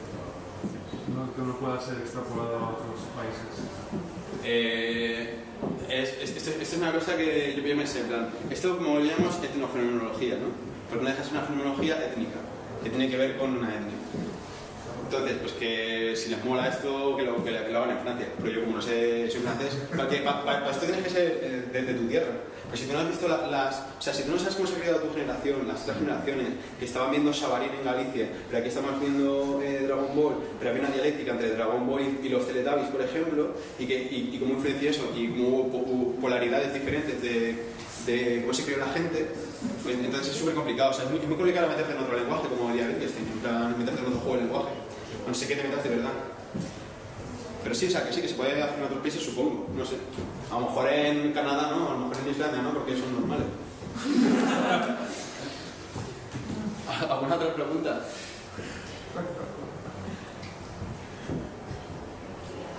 ¿Se ha entendido la gente de bachillerato? ¿Os ha parecido muy loco? Es que da la sensación de que tú eres un poco cuñado. Sí, ¿no? Claro, yo soy cuñado, si lo he dicho antes. Pues cuñado. Claro. O sea, tú sabes que cuando haces una teoría tienes que darle un cierre, ¿no? En plan, tú lo que no puedes hacer es crear una teoría del todo y ponerte tú fuera, ¿no? Yo estoy dentro. Claro. Pero tú quieres ser como... yo soy cuñado y tú no. Como yo lo sé todo. No, o sea, yo sería un listillo que esté en paro, ¿sabes? Ya está. Entonces tengo tiempo para hacer esto y ya está, claro. O sea, todos los intelectuales son gente que tiene mucho odio al pueblo de circulación, claro, por eso. Pero como intelectual, luego yo me llevo bien con la gente, me doy de cañas con la gente, ¿sabes? O sea, yo siempre hablo de la parte teórica de la persona, ya está. Pero sí, que soy cuñado, o sea, yo se lo admito. ¿Teméis que todo esto desaparezca? ¿El qué? ¿El cuñadismo? Sí. Como es una cosa como algo representa lo español, tal, tiene su gracia, ¿no? No, porque como he dicho con los youtubers se está reactualizando. Vale. Más potencialmente. Sí. O sea, no la virgencita, pero a lo mejor haya algún culto. O sea, puede que en el futuro haya una especie de app que recoja endorfinas y hormonas de las principales misas de España y que sea un machine learning machines que vaya creando la misa perfecta en los mejores momentos de todas las misas de España y la gente flipe. Pues eso a nivel youtuber puede funcionar. O sea que no, yo doy esperanza en lo grotesco. Lo que me da a entender es que los youtubers como sugerimos, como que a los adolescentes nos están adoctrinando para ser así. ¿Eso es lo que realmente piensas? Te voy a responder con una cosa. No, esa es una pregunta muy inteligente. Muy inteligente, esa es la pregunta. Sí. Hay una frase de Marx que se malinterpretó durante mucho tiempo que era la de la religión es el opio del pueblo, ¿no? Hoy en día podríamos decir que el YouTube podría ser una especie de opio de cierto pueblo, ¿no? Pero ¿en qué sentido se dice esa frase? No se dice que alguien cree un opio y la gente lo fume, sino que yo creo que vivimos en un mundo con una oferta cultural tan mala que la gente tiene que crear los youtubers porque es que si no te morías de asco. O sea, quiero decir, y eso es un proceso. Entonces, una vez ya se crea el youtuber, eso se convierte en el propio opio del pueblo. Pero funciona así. No es que tú tienes ya la religión y hay un momento donde se convierte en el opio del pueblo porque la vida, como la vida terrenal es una cosa muy vacía, tienes que acabar creyendo en eso. Pero no es un proceso inverso, no es que los youtubers se pongan ahí a llenarte de mierda, sino que surge eso y con el tiempo suele volverse algo rígido. De todas maneras, hay youtubers muy buenas, hay una tal Ter que está haciendo ahora, que yo la recomiendo más, que tiene 20.000 ya en un mes. Esta tía mola mogollón, o sea, yo veo mogollón de YouTube, y yo creo que hay cosas buenas, O sea, pero sí me doy cuenta que los mejores youtubers son los que menos visitas tienen y que los que son directamente bazofia brutalizante sí son de masas. Vamos, como, sí. Esa sería mi respuesta. O sea, pero tienes, ¿tienes alguna contrarréplica? O sea, ¿qué opinas tú de lo de los youtubers? Tú eres youtuber, ¿a ti te molesta personalmente?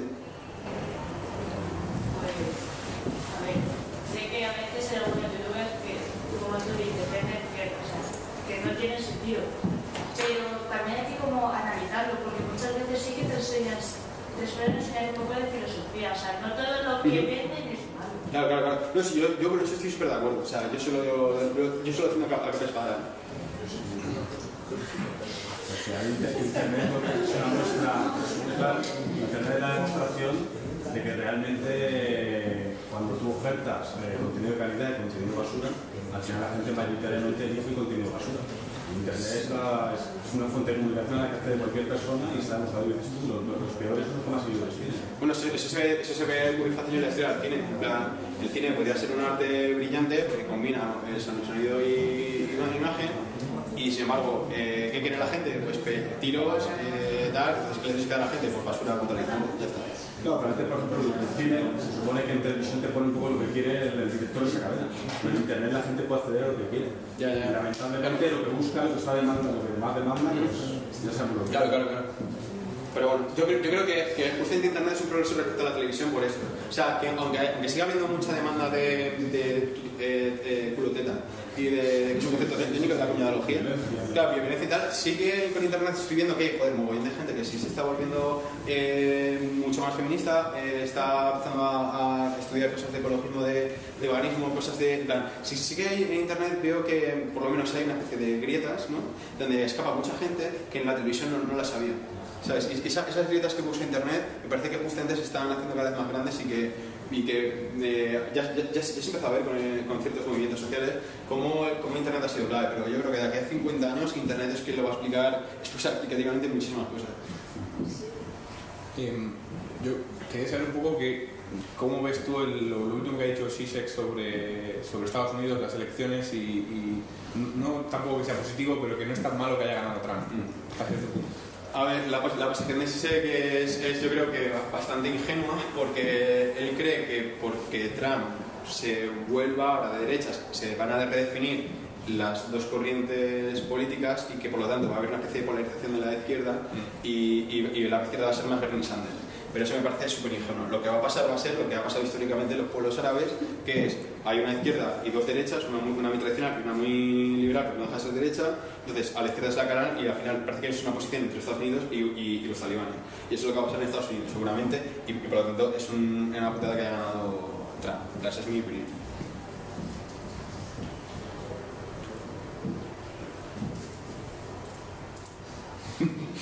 Bueno, aparte aquí Dixon también, claro.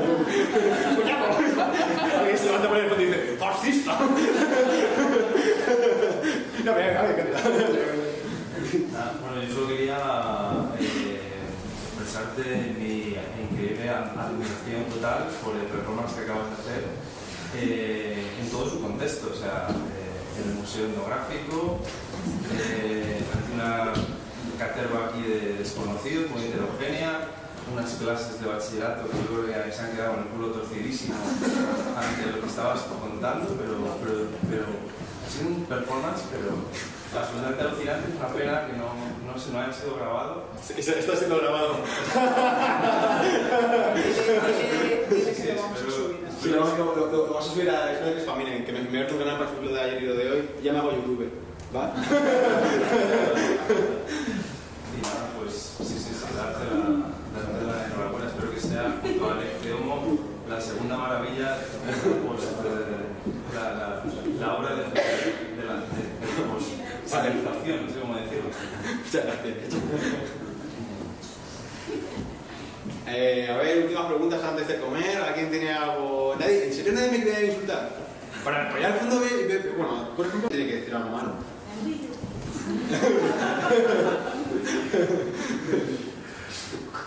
No hay ninguno de Cáceres.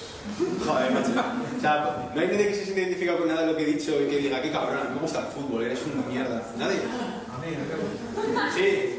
¿Quieres de la ley? Entonces, tú vas a estar Bernie Sanders. Eres de Podemos, seguro. Sí, yo soy el profesor de muchos de estos señores de aquí que son bachillerato de ciencias, que también hay que darme cuenta, ¿vale? Que en el culo más torcido todavía, se habrá quedado y que me van a dar mucha caña para... En el fondo, yo me sentía un rupturista, ¿sabes? Porque, bueno, necesito hacer la materia de una manera un poco más aplicada, nada, he algo más, entonces me lo tomo por esto como un desafío para un poco trabajar incluso más adelante con ellos, ¿no? Hay un concepto muy para un procedimiento muy difícil para ellos, que es la ironía. Pero eso, de ironía brutal, pues yo creo que tenemos que trabajarlo y estudiarlo en fondo y forma, o sea que muchas gracias. ¿Pero ironía o posironía?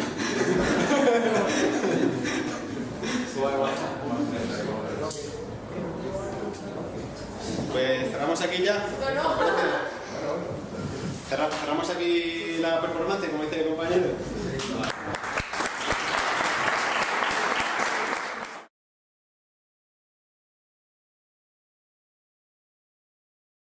sería, por ejemplo, el sofista como cuñado, pero la ideología sofista, que sería la sofística, hoy en día sería el empleo y gol, ¿no? Por ejemplo, que sería la ideología de un roncero, de un Eduardo Vinda, que básicamente tienen, como si vieses la presentación, la ideología de la 3, de intentar ser el puto amo, ¿no? Y de incluso para provocar, ¿no? En plan, de echarle un bombo a la buenarra del instituto a los 18 años, casarse rapidísimo, ser clase mediano y ya está. Y cargar, bueno, si puedes, cargarse absolutamente todos los recursos naturales y no edificar un sistema de pensiones que solamente abarca ellos, ¿no? Y luego ya no. Entonces, esa es la ideología del cuñado que sería hoy en día la que prima, ¿no? Entonces, vamos a pasar ya y entonces ya veréis cómo se puede hacer este tipo de filosofía que en realidad no es una especie de filosofía, sino más bien yo lo llamaría fenomenología, ¿no? Porque no deja de ser una especie de reconstrucción de la experiencia y no necesariamente tiene que ser como lo hacía un filósofo que se llama Husserl, que básicamente era un señor que tenía mucho miedo a que los psicólogos hablaran de su disciplina, ¿no?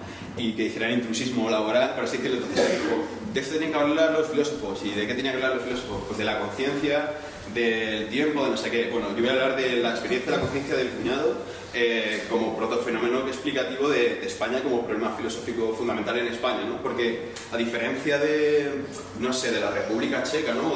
o de Letonia, no hay ningún país que haya producido tanta obra filosófica. O sea, como filósofo no debería echar juicios de valor, sino solamente mostrar lo que hay y que cada uno alcance las conclusiones, ¿no? Entonces, hace un año, cuando empezaron a pasar estas cosas, y que además se espera que pase lo de Le Pen en Francia, donde la ultraderecha gane en Europa y donde probablemente haya una tercera o cuarta guerra mundial, más crisis económica si cabe, y bueno, en 40 años se corten las cadenas de suministro básicas en las ciudades y muramos todos. Entonces, vamos a mirar ahora gente entrañable. Gente entrañable es una cosa que se hizo en Homo Belamine a raíz de meternos en páginas deep web de apoyo al PP o de gente que escribía en sus muros y los fotografiábamos, ¿no? Y a partir de ahí decíamos, vale, vamos a hacer una representación del pueblo, en vez de convertirnos en artistas, vamos a darle la voz al pueblo, ¿no? Entonces, bueno, vamos a leer unas cuantas. Este es un recopilatorio aleatorio, o sea, no he cogido las mejores. Si cojo las mejores, a lo mejor de aquí no sale nadie vivo. Entonces, tenemos a Juan Carlos Vilar, mirad la foto, es que ¿dónde está la ironía ahí? Está en vuestra, o sea, eso lo hace, eso tú crees que lo hace, o sea, lo hace en serio y lo hace con empaque. Dice, ya, y después cuando estés en poder manipularás para que disparen a manifestantes tiros en la nuca. De ese modo le echarás la culpa a la oposición y encerrarlos como aconsejantes al gorila rojo. Y al Homo sapiens de Nicolás Maduro Gorila, ese hijo asesino rojo, 2, merece que te saque los dientes a golpe de culata. Filosofía sobre su propio país y donde España sea un problema fundamental de la filosofía, ¿no? En plan, eso no se ve muy bien en los estudios de bachillerato porque ahí hacen unas divisiones más bien aleatorias, ¿no? En plan, epistemología, no sé, la verdad es que a mí no, o sea, me parece tontería. Entonces, España como problema fundamental de la filosofía española ha sido siempre un puntazo, ¿no? Y además ha dado mucho juego. Entonces, bueno, vamos a pasar al le doy aquí. Vale, en plan, aquí tenemos a los tres magníficos, ¿no? Tenemos a Rajoy el Invencible, que en cuñadología le hemos catalogado como Rajoy de Buda, porque es una especie de personaje estoico y totalmente oriental, que ante problemas reales él siempre viene con una especie de incienso y baja de la montaña de vez en cuando para decirle a Jordi Évole, Jordi, yo te quiero, Jordi, ven conmigo paseando. Y entonces pasean por los campos elíseos de la Moncloa y se sientan y empiezan a observar las flores y los ciclos naturales. Y empiezan como a soltar máximas bien sonantes que incluso no tienen ninguna aplicación, pero que son tomadas con total seriedad por una masa absolutamente brutalizante, ¿no? Y tal. Luego tenemos al magnífico Donald Trump, que empieza, además, Donald Trump es interesante por el tema de la ironía, ¿no? Hay un problema también muy interesante en filosofía, que comienza casi académicamente con Kierkegaard, con un existencialista, y que termina con Foster Wallace, que tiene un libro que se llama Algo supuestamente divertido que no volveré a hacer, ¿no? Que justamente podría decir lo que ha sido monitorizada la campaña electoral, por ejemplo, que hacían los de Podemos y los del PP, ¿no? Y seguía especialmente a Casado y a Cospedal, ¿no? Y Casado y Cospedal, uno se fue, pero casi como si fueran los predicadores, ¿no? Uno se fue a Ávila y Cospedal se fue a Castilla-La Mancha y se fue payada tras payada popular. Un tío con un tractor sacando chistes sobre el español de toda la vida, diciendo que bueno era. Mogollón de señores en residencias absolutamente perdidos en la vida y jugando al mus, y salían jugando al mus con ellos. Y sin embargo, los de Podemos están hablando del populismo, pero ya es populismo teórico, porque el populismo real es la payada. Y entonces por eso han perdido. Porque no ha sabido religarse con el empleo igual, sino más con el sufrir y rezar, ¿no? Esto entraremos más tarde. Entonces, ¿qué ha pasado con esto? La gente, desde hace 1 año o 2 años, voy a pasar esto. Ahí va. Vale. La gente dice, bueno, ¿cuál ha sido el problema, no? Y muchas veces le echan culpa a los viejos y les tildan de clasistas progres, ¿no? Dicen, la culpa es por estadística, que hay una masa hay una gerontocracia y tal, y les llaman los otros. No, eso es clasismo progre. Hay problemas más profundos que subyacen a esto, como la pirámide poblacional, como por ejemplo el problema de que la natalidad, o bueno, problemas de tipo ideológico más complejo, pero ahí no voy a entrar, ¿no? Yo simplemente había sido Donald Trump, algo supuestamente divertido, porque nos hacía a todos gracia, pero que no volvería a hacer porque al final te acabas arrepintiendo, donde es una persona que ha tirado un mogollón por el tema de ni izquierdismo ni derechismo, sino americanismo, ¿no? Y el tío defiende básicamente unas doctrinas que podía comprar cualquier hijo de vecino, ¿no? Que son verdades bien sonantes y punto, incluso, ¿no? Rozando, ¿no? Atravesando por las líneas del mejor Hitler en sus buenos tiempos, de Mussolini, en plan tema de construir una muralla gigante. Entonces el problema de la ironía es que eso, si te lo dicen como ironía, tú no sabes si la ironía está en tu mirada o está en el mundo real, ¿no? Ese es uno de los principales problemas de la ironía, y que sigue sin poder resolverse a día de hoy. Y el dato curioso es, hay una ley en internet que se llama la ley de Poe, ¿no? Que es que tú cuando defiendes algo al máximo nivel, no se sabe si estás siendo irónico o tratando de ser irónico o en realidad lo estás defendiendo, ¿no? Este es uno de los principales problemas de, por ejemplo, el cuñado, que no sabes cuándo está de broma o no, pero normalmente es que no. Luego tenemos la representación del Brexit, ¿no? Y estas son 3 cosas que han pasado últimamente, ¿no? En plan, Rajoy el Invencible ganando y haciendo payadas populares en pueblos. Yo estaba siguiendo casi de forma